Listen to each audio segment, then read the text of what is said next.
The essential condition for the existence and for the sway of the bourgeois class is the formation and augmentation of capital.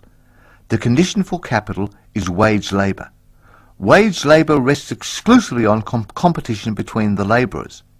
The advance of industry, whose involuntary promoter is the bourgeoisie, replaces the isolation of the labourers due to competition by their revolutionary combination due to association. The development of modern industry therefore cuts from under its feet the very foundations upon which the bourgeoisie produces and expropriates products. What the bourgeoisie therefore produces above all are its own gravediggers. Its fall and the victory of the proletariat are equally inevitable. Chapter 2.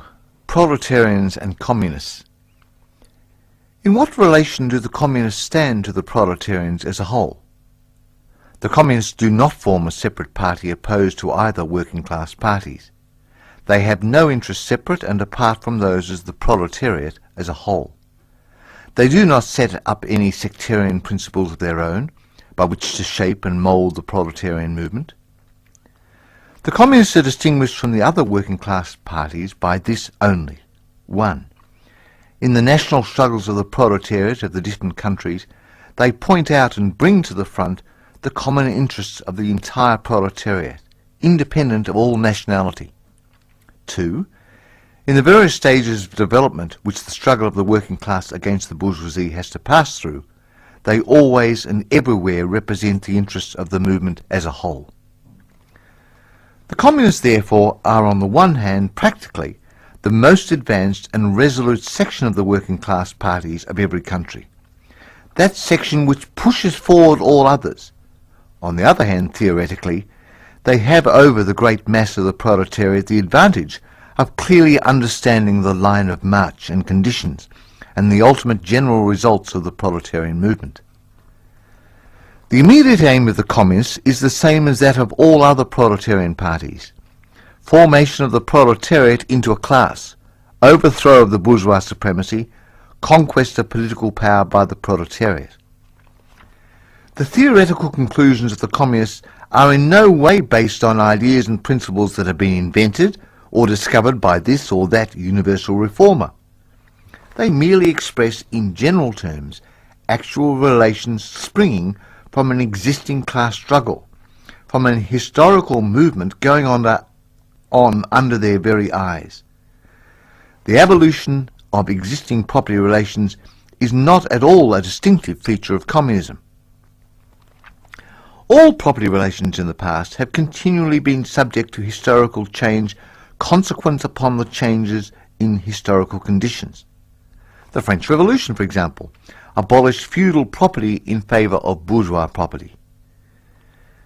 The distinguishing feature of communism is not the abolition of property generally, but the abolition of bourgeois property. But modern bourgeois private property is the final and most complete expression of the system of producing and expropriating products that is based on class antagonisms, on the exploitation of the many by the few. In this sense, the theory of the Communists may be summed up in the single sentence: abolition of private property. We Communists have been reproached with the desire of abolishing the right of personally acquired property as the fruit of a man's own labour, which property is alleged to be the groundwork of all personal freedom, activity and independence. Hard-won, self-acquired, self-earned property? Do you mean the property of the petty artisan and of the small peasant, a form of property that preceded the bourgeois form? There is no need to abolish that.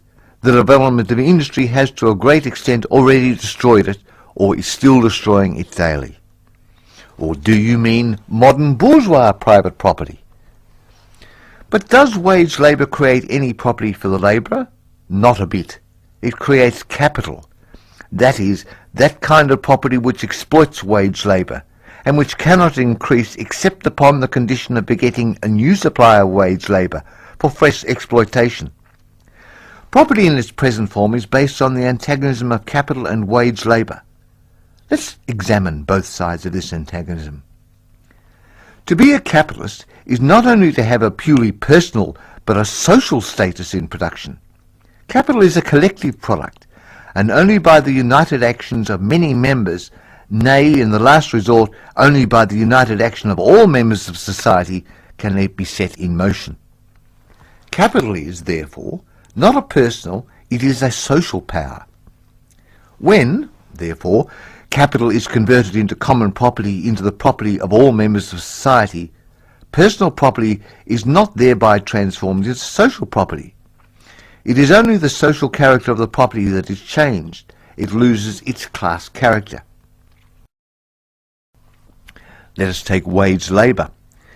The average price of wage labour is the minimum wage.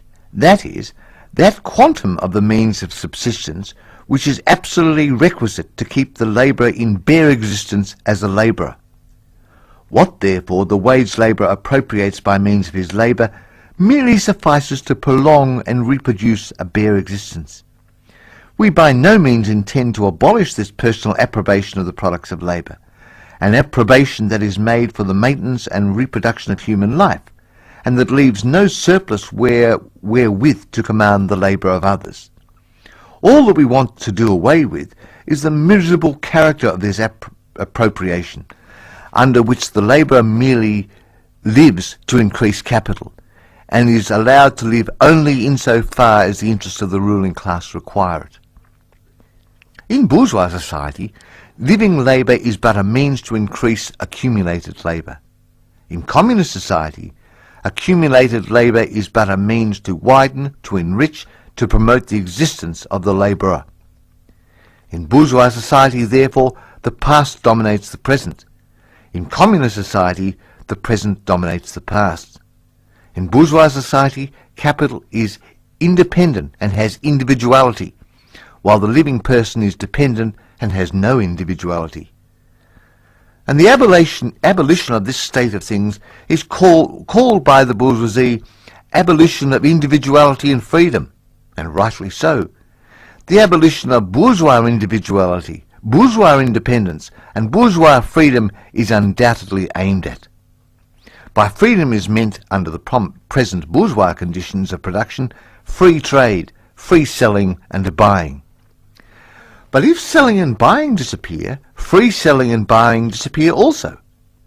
This talk about free selling and buying, and all the other brave words of our bourgeoisie about freedom in general, have a meaning, if any, only in contrast with the restricted selling and buying with the fettered traders of the Middle Ages, but have no meaning when opposed to the communist abolition of buying and selling, of the bourgeois conditions of production, and of the bourgeoisie itself. You are horrified at our intending to do away with private property. But in your existing society, private property is already done away with for 9/10 of the population. Its existence for the few is solely due to the non-existence in the hands of those 9/10. You reproach us, therefore, with intending to do away with a form of property, the necessary condition for whose existence is the non-existence of any property for the immense majority of society. In other words, you reproach us with intending to do away with your property. Precisely so. That is just what we intend.